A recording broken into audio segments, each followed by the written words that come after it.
hampir semua negara besar di dunia ini dan yang demokratis itu bentuknya federal.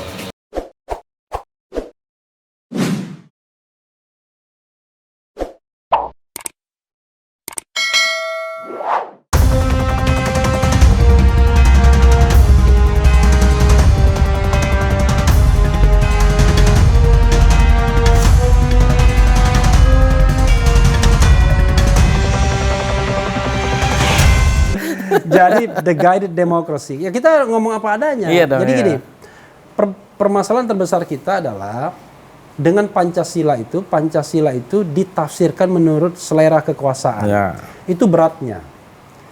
Pada era Orde Lama, dia ditafsirkan sebagai sebuah nilai yang kompatibel dengan Nasakom. Di mana Bung Karno sebagai orang nomor satunya, primus inter pares. Memang ada kekuatan angkatan darat, ada partai komunis yang berusaha menjadi pilar yang saling bersaing kan, tapi tetap di piramida puncak adalah Bung Karno pada waktu itu. Iya. Nah, tetapi ketika bangunan kekuasaan Bung Karno jatuh, ya tafsir ideologi yang sifatnya tidak permanen tersebut hilang juga kan. Pemerintahan Soeharto menghilangkan betul KOM itu. Iya. Selama 32 tahun kita tahu bahwa betul-betul komunisme itu merupakan sebuah musuh dalam masa pemerintahan Orde Baru, dan sampai sekarang ini nggak ada yang berani. Kira-kira begitu. Tidak ada yang berani mengatakan saya komunis. Sampai akhirnya masa reformasi kan. Iya. Itu yang menurut saya agak yang membedakan secara signifikan masa pemerintahan Orde Lama dan Orde Baru. Tapi saya mau jujur nih Bung Fadli ya kan, karena saya nggak punya kepentingan. Dua-duanya sama, dua-duanya otoriter, dua fase, dua masa ini.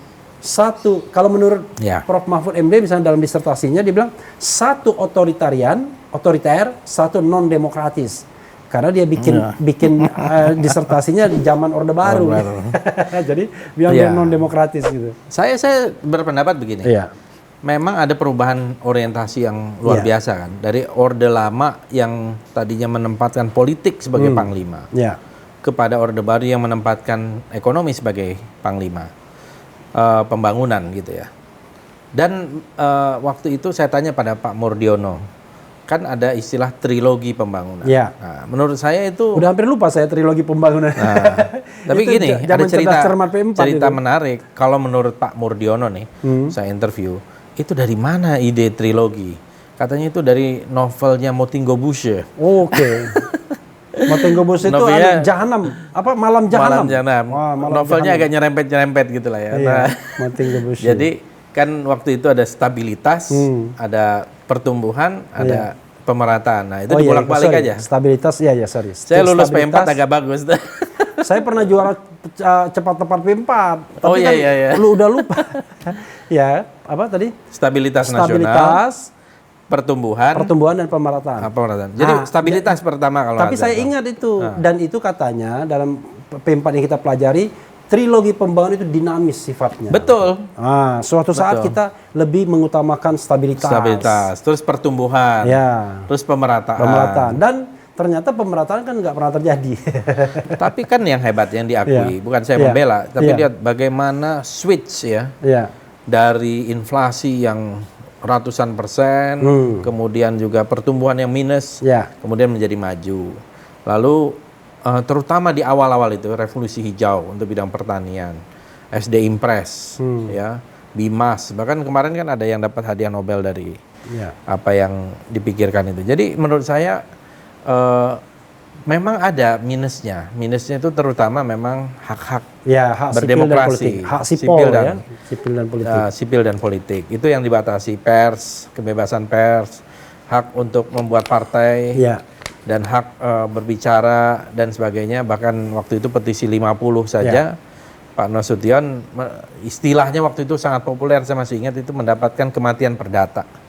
Tetapi itu menurut saya nggak bisa dibandingkan dengan di zaman Bung Karno. Kalau saya baca literatur dan cerita-cerita orang begitu ganasnya, terutama PKI PKI itu keganasan itu sampai fisik. Jadi bukan hanya di dalam verbal, bukan verbal violence. Pernah tuh saya baca itu artikelnya, Pramudianantatur itu mengatakan begini, ini adalah tahun pembabatan total. Jadi sangat ganas. Buku-buku yang dianggap kontra-revolusioner dibakar di UI. Orang-orang yang dianggap tidak sejalan dikeluarkan dari UI. Jadi, wah segala lini lah. Jadi menurut saya, kalau boleh dibilang, dua-duanya mungkin agak dianggap represif di awal-awal gitu ya. Tetapi Orde Lama mungkin lebih represif. Ya, kita kan bicara tentang perbandingan dua orde itu ya. Walaupun bukan contoh yang baik dalam politik Indonesia. Ya, betul.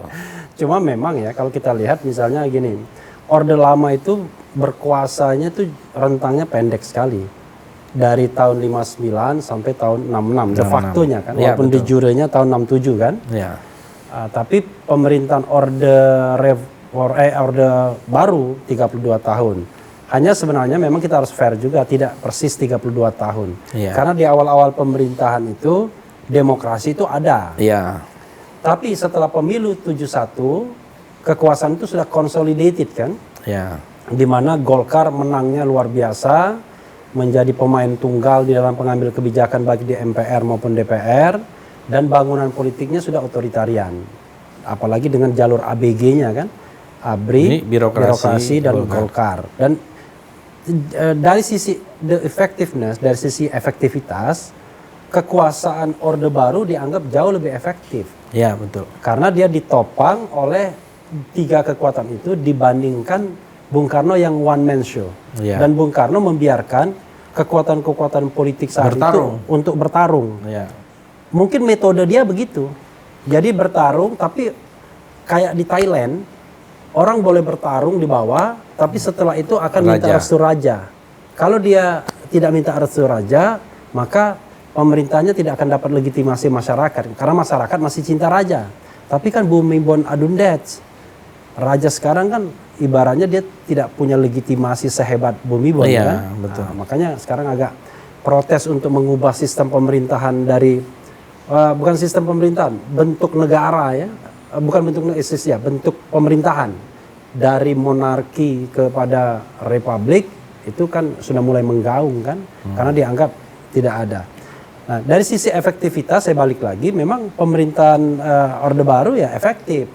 Cuman kan orang kayak saya sama Bung Fadli ini, saya terutama agak susah membandingkannya karena tidak merasakan. Ya, masa pemerintahan Orde Baru saya merasakan. Iya, betul. Masa pemerintahan Orde Lama enggak.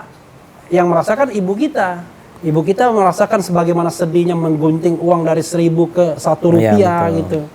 Dan bahkan cerita lebih hebat dari itu bagaimana susah makan, pakaian dari bahan yang sangat sederhana sekali, makanan susah gitu. Tapi dibalas waktu itu dengan lagu oleh Bung Karno kan. Siapa bilang Bapak dari Blitar, Bapak kita dari Prambanan. Siapa bilang Indonesia lapar, Indonesia banyak makanan. Siapa bilang rakyat kita lapar? Baru dengar lagu ini. Itu, mari bersukaria. Jadi dalam situasi apapun, mari kita bersukaria. Katanya itu lagu dinyanyikan di mana-mana. Di RRI, di mana-mana di zaman itu. Salah satu dalam tanda kutip kebandelan Bung Karno kan adalah ketika dia membangun gedung MPR, DPR sekarang kan, untuk menunjukkan bahwa negara kita negara besar. Dulu kan ada yang namanya Old Devo kan? Old Devo. Jadi ada ini New Emerging Forces. Ya, New Emerging Forces kan. Old Devo itu negara-negara barat dan baik blok barat maupun blok timur kan. Nah, dari sisi itu ya kita hargai juga. Kita harus bandingkan dengan sekarang jauh banget ya kan. Itu high profile. High profile. Dan bangun hotel Indonesia dulu yang dianggap hotel paling bagus di tengah kemiskinan. Monas kan dulu dikritik. Dianggap di tengah kemiskinan dibangun Monas. Memang akhirnya setelah masa berlalu dia jadi ikon ya. Tetapi kan masalahnya adalah kalau saya pribadi ya, rakyat tuh hidup tuh hari ini. Jadi kalau dia bicara tentang kesejahteraan untuk hari ini. Kalau buruh misalnya mendapatkan upah, nggak bisa misalnya perusahaan bilang begini, kita hemat-hemat dulu ya, nanti kalau perusahaan ini berhasil, nanti kan kalian enak semua. Nggak akan terjadi. Kenapa begitu?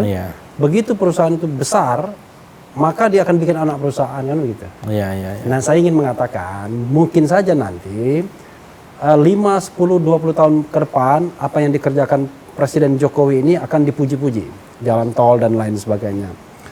Oke, untuk investasi masa depan is oke. Tapi kan masa saat ini adalah hidup the real one, yang real. Jadi kalau kita misalnya, padahal tugas konstitusional seorang pemimpin itu adalah mensejahterakan rakyat yang ada. Betul. Bukan rakyat yang belum ada. Betul. Gitu. Nah, ini saya ada pertanyaan yang menggelitik ya, Bung Refli. Ya. Ini kita minum kopi dulu. Ya. Ini kopinya kopi apa ini? Saya ngambil ini ada mereknya nih, saya buang. Ini kopi apa? Kopi Limboto bukan? Kopi Nusantara. Kopi Nusantara ya, gitu. Tanpa gula kan? Tanpa gula. Kalau minum kopi dengan gula namanya minum air gula. Manis, iya. Nah, gini Bung Refli. Iya. Saya kemarin tuh menggagas ya. Ya. Provinsi Sumatera Barat itu menjadi Minangkabau. Oh, ya saya dengar itu. Jadi provinsi Minangkabau ya. Karena ya dianggap kurang Pancasilais kali ya. Oh. Tapi ternyata resonansinya kuat. Dan mungkin kita kita berusaha untuk membuat semacam naskah akademiknya, bagaimana caranya nanti. Karena itu menurut saya punya nilai historis. Nah, saya mau bertanya nih. Dan kan kita waktu membicarakan tentang bentuk republik ya di dalam sidang BPUPK, bentuk republik kita kan negara kesatuan, ya. Tetapi tidak bisa dipungkiri juga ada pikiran-pikiran tentang federasi. Ya. Nah, wah menarik. Ini saya tanya nih kepada Bung Refli, sebenarnya Indonesia ini lebih cocok menjadi negara kesatuan atau negara federasi? Berat nih jawabnya. Harus jujur. Jadi saya mau balik ke Minangkabau dulu ya kan. Jadi saya tahu gini sobat RH sekalian, kadang-kadang saya dianggap orang Minang, padahal saya orang Sumatera Selatan ya, bukan dari Minang ya. Tapi lucunya orang Sumatera Barat kalau ketemu saya panggil saya Da, dan dia sendiri nggak mengenali logat saya. Saya kira logat saya kan nggak ada Minangnya sama sekali. Namanya udah kelihatan lah. Mungkin karena Refli itu kan dipikirnya. Jadi kalau nggak salah Minangkabau itu kan menang kerbau kan. Jadi konon katanya ada kerbau dari Jawa ya, kerbau dari Jawa. Legenda. Legenda. Tapi kan itu kan bisa sara nantinya. Tapi nggak apa-apa cerita namanya legenda kan. Kerbau dari Jawa, jagoan ini kerbau. Kan begitu. Nggak ada kerbau yang mampu menang sama dia. Tiba-tiba orang Minang diadu dengan kerbau kecil. Anak kerbau ini sedang menyusui. Lalu kemudian dikasihlah tanduknya itu pisau, begitu. Betul. Begitu dia datang dengan kerbau yang gede gitu, ya dia otomatis dia mau menyusui ke bawahnya kan, ke perutnya. Makanya mati ya, kira-kira begitu kan? Kayak David and Goliath ya. Kan? Nah, legendanya begitu. Iya.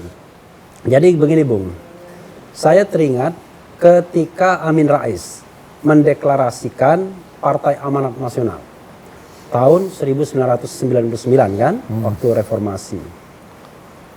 Dia membuka percakapan mengenai federalisme waktu itu. Saya ingat tuh. Ya, dan sejak saat itulah Partai Amanat Nasional menjadi partai yang tidak populer. Iya. Terutama bagi pemilih Jawa, itu terus terang saja. Iya. Iya kan? Karena ide federalisme itu adalah ide orang-orang non-Jawa sebelumnya kan? Betul. Karena mereka menganggap bahwa dengan bentuk federalisme itu mungkin jauh lebih sejahtera dari sisi distribusi pendapatan, resources ya. Nah, yang menjadi masalah adalah kalau halangan konstitusionalnya itu kan bisa diubah pasalnya kan. Pasal 37 mengatakan bentuk negara kesatuan itu adalah non-amendable article, nggak boleh diubah. Tapi kan gampang, tinggal ubah aja undang-undang dasarnya dulu kan, pasal itu diubah lalu kemudian mengubah bentuk negara. Ada soal psychological untuk menjawab ini, dan ada soal yang technical ya kan. Kalau kita bandingkan misalnya, hampir semua negara besar di dunia ini dan yang demokratis itu bentuknya federal. Ya. Ada India, Amerika Serikat, ya, Australia, Rusia, kemudian di Meksiko, Brazil, Brazil federal juga ya? Iya. Jadi negara-negara besar itu banyak ya. Hampir semuanya memang itu karena secara tetangga juga Malaysia ya. Malaysia. Tapi kan nggak terlalu besar kan. Nah, secara teknikal memang begitu. Secara ide ya kita kan nggak boleh tertutup dari sisi ide. Hanya memang persoalan terbesar adalah bagaimana menjamin agar tidak terjadi disintegrasi kan. Ada dulu pemimpin yang nggak terlalu paham dengan federalisme mengatakan nanti kalau kita jadi federal saya mau datang ke sana pakai paspor. Ada loh pemimpin begitu kan. Iya, Bung Fadli tahu lah ya, kita nggak perlu menyebutkan namanya. Jadi sebagai sebuah ide saya kira ya masih bisa dibahas ya. Tapi dari sisi realitas politik for the time being saat ini saya kira di Amerika kan istilahnya tetap sama aja gubernur. Ya, tetapi memang kan kalau kita bicara tentang federalisme itu begini.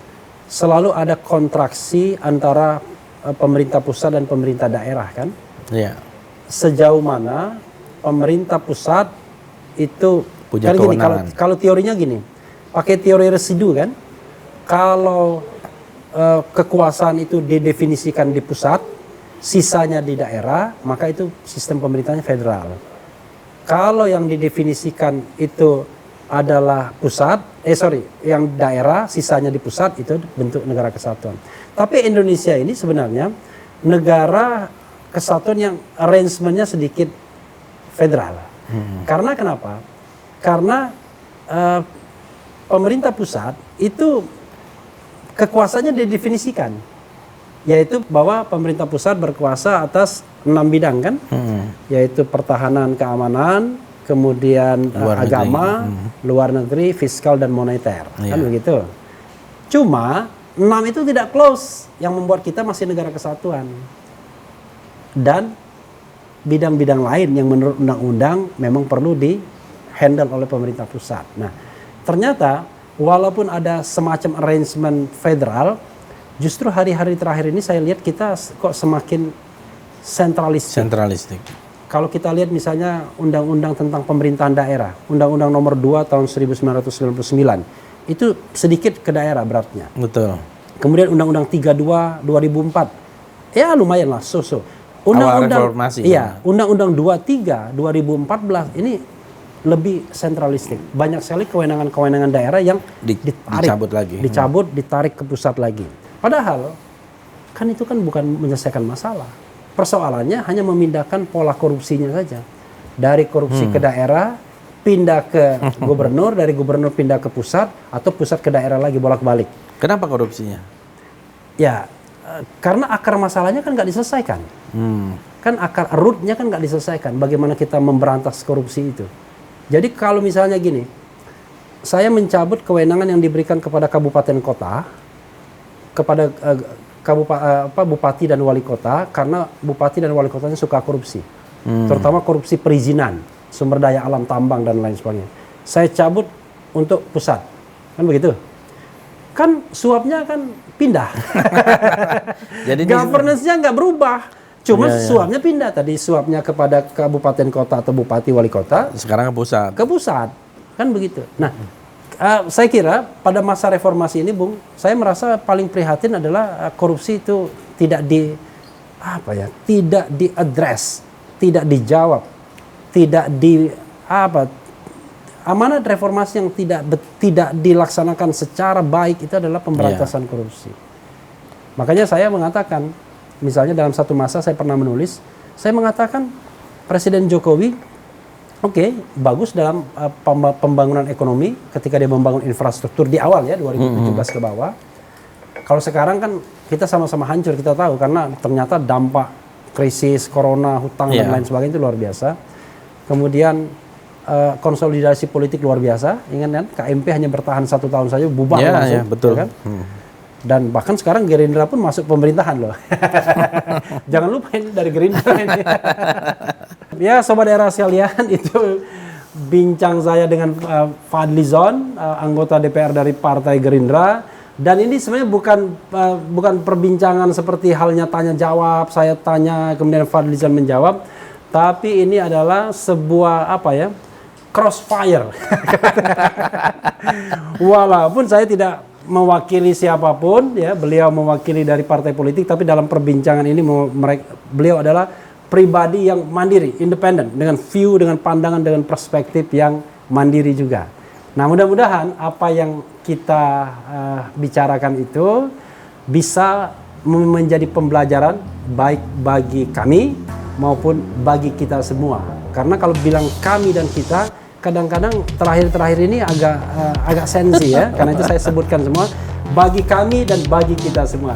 Wabillahi taufiq wal hidayah. Wassalamualaikum warahmatullahi wabarakatuh.